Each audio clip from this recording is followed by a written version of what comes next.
పూరా local. Russia నుంచి భారత్ చమురు కొనుగోలు చేయడం అమెరికాకు ఏమాత్రం నచ్చడం లేదు. అగ్రదేశ అధ్యక్షుడు ట్రంప్ ఇప్పటికే భారత్ను ఈ విషయంలో హెచ్చరించారు. భారత్పై పన్నుల మోత మోగిస్తానని హెచ్చరించారు.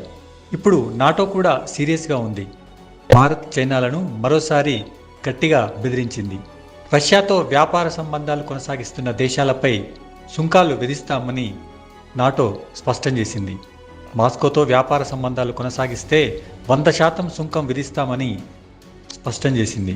నాటో సెక్రటరీ జనరల్ మార్క్ రుట్టే ఇప్పటికే ఈ విషయంలో అమెరికా సెనేటర్లతో సమావేశమయ్యారు.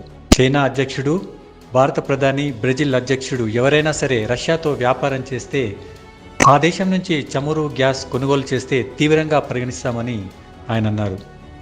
ఎవరైతే రష్యాతో వ్యాపారం చేస్తారో ఆ దేశాలపై 100% సుంకం విధిస్తామని తేల్చి చెప్పారు. మాస్కో శాంతి చర్చలకు రాకపోతే పరిస్థితి తీవ్రంగా ఉంటుందని అన్నారు. ఈ దేశాలు వెంటనే పుతిన్కు ఫోన్ చేసి శాంతి చర్చలను సీరియస్గా తీసుకోవాలని ఒత్తిడి తీసుకురావాలని నాటో సెక్రటరీ జనరల్ వారికి సూచించారు. లేకుంటే ఈ 3 దేశాలకు భారీ ఎదురు దెబ్బలు తగులుతాయని ఆయన హెచ్చరించారు.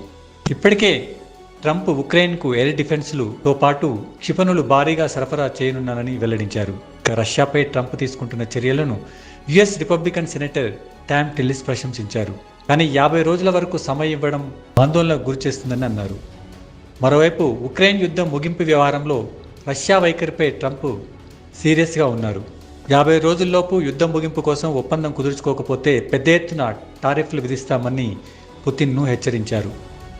దీనిని రష్యా కొట్టిపారేసింది.